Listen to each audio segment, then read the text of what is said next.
हाय guys, मैं हूं Deepika Kakkar Ibrahim and welcome back to Deepika की दुनिया। सो यस, ये बन रही है शोएब की चाय और ये बन रहा है शोएब के लिए पोहा। एक्चुअली निक्कू नहीं है, तो जब से निक्कू नहीं है तब से मैं शोएब को नाश्ता बना के दे रही हूँ। और आज शोएब नाश्ते में जो है पोहा लेके जा रहे हैं और अभी जल्दी से वो बना लेते हैं क्योंकि अभी 45 मिनट्स हैं उनके निकलने में। सब आराम से बन जाएगा। ये सबसे पहले डाला राई, उसके बाद कड़ी पत्ता, फिर थोड़ी कटी हुई हरी मिर्च, इसको सौते किया, फिर डाले कटे हुए प्याज, इसको अच्छे से हमने सौते किया। ज़्यादा नहीं भूनना है, बस हल्का सा ट्रांसल्यूसेंट करना है। उसके बाद ये देखिए, मैंने मूंगफली जो है फ्राई करके रखी थी, छिलके के बिना बिल्कुल सही है। छिलके के साथ ऐसे लग रहा है ज़्यादा फ्राई होगी, बिल्कुल ज़्यादा फ्राई नहीं है। इसको हम कर लेंगे अच्छे से मिक्स। और फिर ये देखिए, साइड में मैंने पोहा जो है धो के इसमें हल्दी, नमक और शुगर मिक्स करके अच्छे से रख दिया था। ये देखिए कितने अच्छे से खुला खुला है ना। ये आप धो के छन्नी में रख देंगे तो ऐसा ही होगा। अब हम इसमें डाल देंगे ये पूरा पोहा, इसको अच्छे से हम मिक्स कर लेंगे और उसके बाद ना इसे हम ढक के थोड़ी देर छोड़ देंगे एकदम लो फ्लेम पे। ये देखिए डन हमारा पोहा, और इसमें मैंने ऊपर से डाल दिया है हरा धनिया। अभी एक लास्ट मिक्स, इसके बाद मैं इसे डब्बे में पैक कर दूंगी। ये देखिए डन। सो चलिए, शोएब का टिफिन हो गया रेडी। ये पोहे का बॉक्स, ये मैंने चाय के साथ अगर टोस्ट खाने हो तो टोस्ट भी पैक करके रख दिए, और वो 2 थर्मस में चाय। डन। कुछ दिनों से मेरे साथ ऐसे हो रहा है कि रात में मेरे पैरों में दर्द थोड़ा सा शुरू हो जाता है, अनईजीनेस शुरू हो जाती है, और उस वजह से मुझे रात भर नींद नहीं आती है और फिर दिन का पूरा शेड्यूल गड़बड़ हो जाता है। तो आज बहुत अनईजी लग रहा था। दिन में भी मैंने 2-3 बार सोने की कोशिश की, लेकिन आधे घंटे में नींद टूट रही है क्योंकि पैर में पेन भी है और अनईजीनेस भी है। तो मैंने डॉक्टर गोयल को फ़ोन किया और मैंने बोला कि डॉक्टर गोयल कुछ कर सकते हैं रिलैक्सेशन के लिए, तो इसीलिए मैं आ गई हूँ क्यूटिस। और चलिए आज आपको भी बताती हूँ कि यहाँ पे क्या करने वाले हैं। आई थिंक जितना मुझे कनिका ने बताया कि हाँ, अब ये 3rd ट्राइमेस्टर के जो चैलेंजेस हैं वो शुरू हो जाएंगे। कोई बात नहीं, तो चलिए अब करते हैं थोड़ी सी क्यूटिस में पैम्परिंग। मैं पहुंच गई हूँ और आपको भी बताते हैं कि हम क्या क्या केयर कर सकते हैं। यस, सो आ गई हूँ मैं अपने थेरेपी रूम के अंदर। ऑलरेडी शाहीन ने क्लेंजिंग वगैरह कर ली है। एक्चुअली मैं आई और डॉक्टर गोयल भी आराम से फ्री बैठी थी, तो बहुत समय बाद हम मिले हैं। तो पहले तो आधा घंटा हमने बैठ के खूब सारी गप्पे मारी, और फिर ये रही शाहीन। कैसी हो? अच्छी, आप कैसे हो? इतने दिनों बाद मिल रहे ना। सो यस, प्रेगनेंसी में भी अपना फेस केयर करना और चीज़ों का ध्यान रखना बहुत ज़्यादा ज़रूरी है।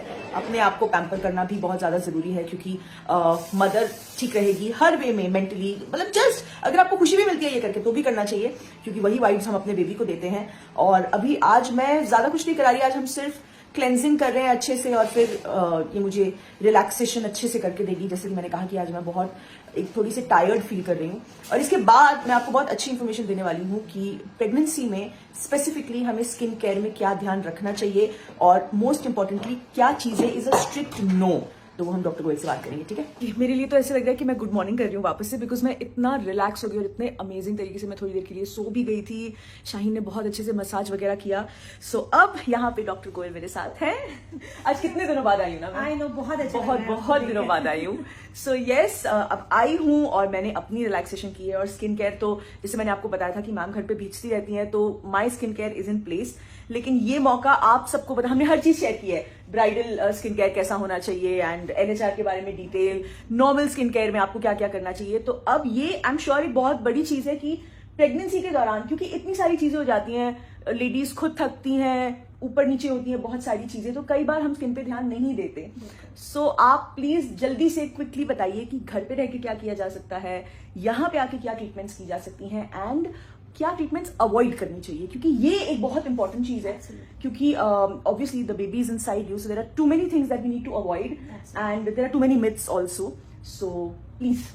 थैंक यू दीपिका, बिल्कुल सही बोला आपने कि प्रेगनेंसी से जुड़े हुए बहुत सारे मिथ्स भी हैं। Correct. लेकिन बहुत सारी ऐसी नॉलेज भी कम है, तो बहुत लोगों को नहीं पता होता कि हम क्या लगाएं क्या नहीं लगाएं, तो उस कंफ्यूजन में वो कुछ भी नहीं लगाते। हाँ, एग्जैक्टली। सो स्किन इग्नोर हो जाती है। ऑफ कोर्स प्रेगनेंसी एक ऐसी स्टेट है जहाँ पे एक कंडीशन है ऐसे बॉडी की, जहाँ एक्चुअली बॉडी को एक्स्ट्रा नरिशमेंट भी मिलता है, बिकॉज ब्लड सप्लाई बढ़ती है। तो आपने शायद नोटिस भी किया होगा, बाल, आपके भी बाल एक्चुअली दीपिका लंबे हुए हैं ना, नेल्स जल्दी बढ़ते हैं, बाल जल्दी ग्रो करते हैं। ऑफ कोर्स हार्मोन्स के बढ़ने की वजह से, जैसे हम वो प्रेगनेंसी ग्लो बोलते हैं, वो होता है। अगर आप वेट थोड़ा पुट डाउन करते हैं तो उससे भी स्किन ज्यादा स्ट्रेच और ग्लोई होती है। लेकिन अगर आप प्रेगनेंसी की बिगनिंग में अपनी स्किन केयर स्टार्ट करें तो कुछ बेसिक प्रिकॉशंस आपको लेनी चाहिए। सबसे पहले आपको एक माइल्ड क्लेंजर यूज करना है। सोप अवॉइड कीजिए इस वक्त। Mild cleanser you can use at least 2 times a day to cleanse your face. उसके बाद टोनर डिपेंड करता है, कभी कभी अगर आपकी बहुत एक्ने प्रोन स्किन है, ऑयली स्किन है, तो आप टोनर यूज कर सकते हो। लेकिन अगर आपकी ड्राई स्किन है और अगर आपको थायराइड भी है तो आप टोनर अवॉइड कीजिए। सो जो वो CTM है वो जनरली हर किसी के लिए अप्लाई नहीं होता है। तो आई वुड से कि आप पहले क्लेंस करें स्किन को, उसके बाद एक सीरम यहाँ पे आपको ध्यान रखना है कि आप ना retinol, glycolic acid, salicylic acid ये चीजें अवॉइड करें, बिकॉज ये इरिटेट करती है स्किन को। स्किन आपकी ना इस वक्त बहुत अनस्टेबल हो जाती है। जैसे जैसे you go advancing in pregnancy, hormone changes की वजह से आप ये देखेंगे कि स्किन में काफी चेंजेस आते हैं। अभी मैं दीपिका की स्किन देख रही हूँ, अभी काफी डिफरेंट है। In the beginning of your first trimester the skin was very different. तो यस, आपकी स्किन थोड़ी अनस्टेबल होगी, थोड़ी फ्लक्चुएट करेगी। तो ऐसे में आप कोई भी AHAs, BHAs और रेटिनॉल्स अपनी फेस पर अवॉइड करें। लेकिन बेसिक जो आपको एक चीज जो आप यूज कर सकते हैं जिसमें एसिड भी जुड़ा है वर्ड, वो है hyaluronic acid.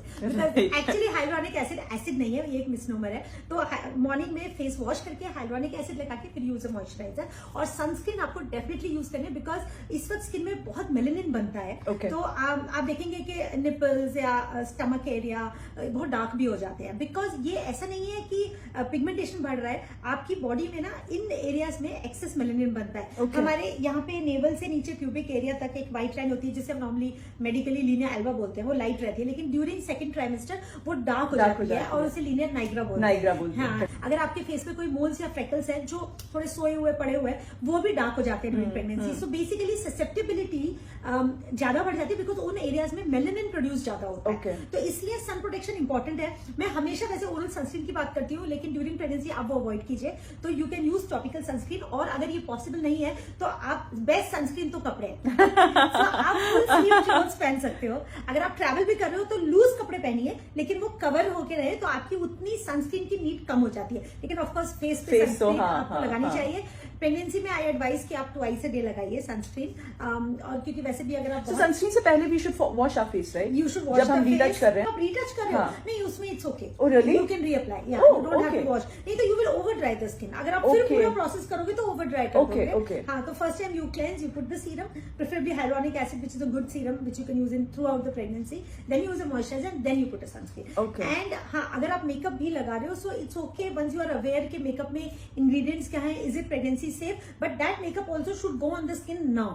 After the sunscreen, not in the beginning. हाँ, so makeup hardly gets to touch your skin. But yes, it's okay to feel good, to look good during pregnancy. So आप makeup use कर सकते हो। इस बात से तो मैं पूरी तरीके से एग्री करती हूँ कि प्रेगनेंसी एक ऐसा फेज है जिसमें आपके बहुत लोज होते हैं, एंड अगर आप अपने पे थोड़ी मेहनत करो एंड यू टेक एफर्ट कि कुछ दिन आप अच्छे लगो, चाहे वो मेकअप लगा के है, चाहे वो स्किन केयर, हेयर केयर करके है, अंदर से वो एक बहुत अच्छी फीलिंग आती है एंड खुद को भी थोड़ा अच्छा लगता है और मूड भी थोड़ा अच्छा रहता है। सो ये तो हो गई एप्लीकेशन वगैरह की बातें। नाउ टॉकिंग अबाउट क्यूटिस, हम यहाँ आके क्या ट्रीटमेंट्स कर सकते हैं और कौन सी ट्रीटमेंट्स हैं जो आपकी तरफ से आप बोलते हो कि स्ट्रिक्ट नो है? बिकॉज आई थिंक अगर आप नहीं होते, मतलब हमारा जो ट्रस्ट आपका और मेरा बिल्ड है, तो शायद मैं ऐसी किसी क्लिनिक में कदम भी नहीं रखती प्रेगनेंसी के दौरान, बिकॉज एक वो बहुत बड़ा फियर रहता है। तो because I trust you so much is that I was like कि नहीं, यहाँ तो आई कैन ब्लाइंडली गो, कुछ गड़बड़ नहीं होगी। सो प्लीज बताइए कि क्या कर सकते हैं और क्या चीजें हैं जो क्यूटिस में भी आप स्ट्रिक्टली प्रेगनेंसी में अवॉइड करवा देते हो? सो पहली चीज तो बिकॉज मुझे यहाँ एडवांटेज मिल रहा है कि मैं दीपिका के ब्लॉग पे हूँ, तो प्रेगनेंसी में ये इंपॉर्टेंट है कि आप क्या खा रहे हो, क्योंकि अगर हम बेबी की सेफ्टी की बात करते हैं तो how will the baby get affected, how is the baby connected to mother through placenta, right? अभी जब हम कोई भी ड्रग स्टडी करते हैं, कोई भी एंटीबायोटिक है, पेन किलर है, कोई भी मेडिकेशन है, तो उसका उसकी प्रॉपर्टीज होता है कि ये प्लेसेंटा क्रॉस करती है, ये प्लेसेंटा नहीं क्रॉस करती है। ओके, तो not everything which a mother eats goes to the baby. Okay, okay, that is also myth. So there are certain drugs which, जो भी डॉक्टर आपको मेडिकेशन लिखेंगे, they will tell you. I tell my patients के be very cautious of what you put in your mouth during pregnancy. Even a simple pain killer can cross over an effect, so please be cautious. Of course during pregnancy multiple problems है, आपको cold हो गया, fever हो गया, you have throat infection, you will take medication, but there are few antibiotics which are safe, few which are not safe. Coming from dermatology point of view, most of हमारी जो oral medications है, we do not advise during pregnancy. Correct. However, एक condition होती है pigmented purpuric dermatosis of pregnancy, PPPD। Okay. बहुत लंबा नाम है। सिंपली क्या है कि सेकंड ट्राइमेस्टर में शुरू होती है और थर्ड ट्राइमेस्टर तक ना आपको बहुत इचिंग फील हो सकती है बॉडी में। ओके एंड इवन जैसे प्रेगनेंसी में because tummy grows and breast also becomes enlarge, so body skin बहुत रब करती है। उसकी वजह से फंगल इन्फेक्शन बहुत कॉमन है। अंडर आर्म्स है, ब्रेस्ट के नीचे है, ग्रोइन में, तो आपको ट्रीटमेंट तो लेना होगा। तो यहाँ कुछ ओरल एंटी फंगल सेफ है, कुछ नहीं है सेफ। Okay. तो that is very important. But of course इसलिए आप कोई भी केमिस्ट से या किसी और का प्रिस्क्रिप्शन कॉपी नहीं कीजिए। गो टू योर डॉक्टर, वो आपको प्रॉपर्ली बताएंगे कि आप क्या ले सकते हो, क्या नहीं ले सकते। आई थिंक प्रेगनेंसी का एक गोल्डन रूल जो मैंने भी फॉलो किया वो जरूर करना चाहिए कि कुछ भी किसी के कहने सुनने पे मत करो, जस्ट कॉल योर डॉक्टर। मतलब मैंने तो छोटी सी आम खा सकती हूँ, बादाम खा सकती हूँ, ये छोटी से छोटी चीज के लिए मैंने अपनी डॉक्टर को मैसेज किया है, but you know when you eating it at least you are sure कि हाँ आपने अपने डॉक्टर को बताया हुआ है, so that really helps. Yes, so आप क्या खा रहे हैं ये आप कॉशियस रहिए। अब रही बात ट्रीटमेंट्स की, सो हमारी कुछ ट्रीटमेंट्स होते हैं जिनमें वो बॉडी के थ्रू पास होता है। जैसे हम रेडियो फ्रीक्वेंसी करते हैं, तो वहां आपने देखा होगा कि हम एक पैड लगाते हैं आपकी बॉडी पे। ऐसे कोई भी ट्रीटमेंट आप अवॉइड कीजिए। हम यूजली केमिकल पील्स भी ड्यूरिंग प्रेगनेंसी अवॉइड करते हैं। ओनली माइल्ड पार्टी पील्स जिसमें अगेन हाइड्रोलिक एसिड या मैट्रिक्स जेल होता है, सिर्फ वो करते हैं ग्लो के लिए। Otherwise that also can be avoided. हाँ, कुछ प्रोसीजर्स जैसे laser hair removal. Laser hair removal actually Deepika, अगर आपको याद हो, हमने अपने डिटेल ब्लॉग किया था लेजर हेयर रिमूवल पे, वहां भी शायद ये बात हुई थी। तो लेजर हेयर रिमूवल देखिए, ये ना एक इसमें दो थॉट्स है। पहला ये है कि during pregnancy because of effect of hormones बाल बढ़ते हैं। करेक्ट। सपोज हम जैसे फेस की बात कर रहे हैं, जो हार्मोनल हेयर है वो ऑब्वियसली कुछ लेडीज को बाल नहीं होते, उनको ड्यूरिंग प्रेगनेंसी आ जाते हैं या पोस्ट प्रेगनेंसी। कुछ को जिन्हें कम बाल होते हैं वो बढ़ जाते हैं। ऐसे में आपको लेजर करना साइंटिफिकली सेफ है। आपके बेबी को लेजर से कोई हार्म नहीं हो रहा है, लेकिन ये हो सकता है कि आपके रिजल्ट्स उतने नहीं आए बिकॉज ऑलरेडी जो बाल आप लेजर से कम कर रहे हो वो हार्मोन से बढ़ रहे हैं या न्यू हेयर आ रहे हैं। तो ये आपको you know some ladies then prefer कि अब हम डिलीवरी के बाद ही लेजर करेंगे। लेकिन scientifically, like in fact I have lot of women who do bikini laser before going in for labor, because they do not want even here in India. Yes. Really? Yes. Because this is news for me, because मैंने हमेशा ये सुना है कि LHR is not safe, तो मैंने तो अब तक अपना कोई मैंने सेशन नहीं लिया है। But LHR scientifically it is safe. But वही होता है कि जैसे सपोज आपके 5 सेशंस आपने प्रेगनेंसी में किए, तो ऐसा हो सकता है कि आपको और सेशंस चाहिए बाद में। लेकिन बस मेरा मानना ये है कि compare to you know waxing, shaving, threading, plucking, bleaching, उससे तो still laser is a better way. और फिर यू नो 9 महीने आपको कोई you don't have to become a bare all over the body, है ना? तो कुछ तो आप करोगे, तो उससे बेटर है। But of course the hygiene everything is very important, because we can't leave anything to chance. Specially जो डायबिटिक मदर्स हैं, वी स्पेशली टेक केयर कि उनकी ब्लड शुगर कंट्रोल्ड हो। अगर अनकंट्रोल्ड होती है तो we avoid, because after all you know we are going to shave the area and pass the laser. And उनको तो मैं एडवाइस करूंगी कि आप वैक्सिंग वगैरह भी नहीं करें। अगर आपको रियली बाल बॉदर करे तो बस you know you can do wet shaving, avoid anything else, because chances of infection, hair infection, folliculitis is higher. Okay, so this is a piece of news for me also. So yeah, रही बात Cutis में injectables, botox और filler करें क्या? For me, I do not do botox and filler during pregnancy. So you can avoid it, or you can talk to your doctor whom you are talking to. And the surgical procedures जो हम करते हैं जैसे threads वगैरह, that we completely avoid because I also see that there is a pain threshold is very different during pregnancy. So the invasive procedures, like अगर आपको कोई surgical करवाना है, nail excision है, mole surgery है, that we avoid during pregnancy. Because pregnancy is also a time when you know your moods and your hormones. Absolutely. मतलब वो इतना सा राई का पहाड़ इस दौरान बहुत आसानी से बनता है। और अपने आप को पैम्पर कीजिए। सो बहुत सारे मास्क होते हैं जो आप घर पे बना सकते हैं। Please pamper your body. शायद ये नेचर ने एक ऐसा टाइम दिया है आपको कि आप अपनी बॉडी को पैम्पर करें। तो बहुत सारे जैसे शीट मास्क हैं, पील ऑफ मास्क हैं, क्रीम मास्क है, वो आप यूज कीजिए। बॉडी के लिए भी बहुत सारी घरेलू रेमेडीज हैं which we have spoken in our earlier blogs also. So आप यू नो कुछ भी घर पे use all these things, but याद रखिए अगर कोई भी इरिटेशन स्किन में होता है तो उसको डिस्कंटिन्यू कर दीजिए। And talking about here, you can come here for cleanups, for facials, for peels, and बाकी जैसे कि डॉक्टर ने कहा कि क्लेanliness का बहुत ध्यान रखा जाता है, तो क्यूटिस स्पेसिफिकली क्योंकि मैं इतना रेगुलर हिस्सा हूं यहाँ का, तो इसके यहाँ के हाइजीन और क्लेanliness की गारंटी मैं लेती हूँ। उसका कोई भी मतलब सेकंड थॉट देने की भी जरूरत नहीं है। बट येस, आप लोग जो भी अपने डर्मैट्स के पास जा रहे हैं, I think just have a trustworthy डर्मैट with you and do all the procedures in consultation, तो कोई टेंशन वाली बात नहीं होगी। Thank you. आपकी एब्सेंस का फायदा उठा के ना, मैं समझ गया। ये देखो कौन आया। जब मैं इससे बात कर रहा था ना कि पहुंच गई, तो मुझसे बोलकर हो गए, पता गप्पे हो गए। उसके बाद हाँ, हम बहुत देर बैठ के हमने आराम से गप्पे मारी है ना? फिर हमने डन। तो आज शोएब का भी जल्दी पैकअप हो गया। उन्होंने यहाँ आके मुझे सरप्राइज दिया। आजकल आप सरप्राइज बड़े दे रहे हो शोएब, वेरी गुड। पैम्परिंग वाले दिन चले। हाँ तो आपकी भी पैम्परिंग हो गई आज? हाँ बहुत Better अच्छे लगा? टाइम नहीं मिला बहुत थके हुए थे आप, अगर हाँ है ना? ही जस्ट लेफ्ट ऑफ। चलो अच्छा।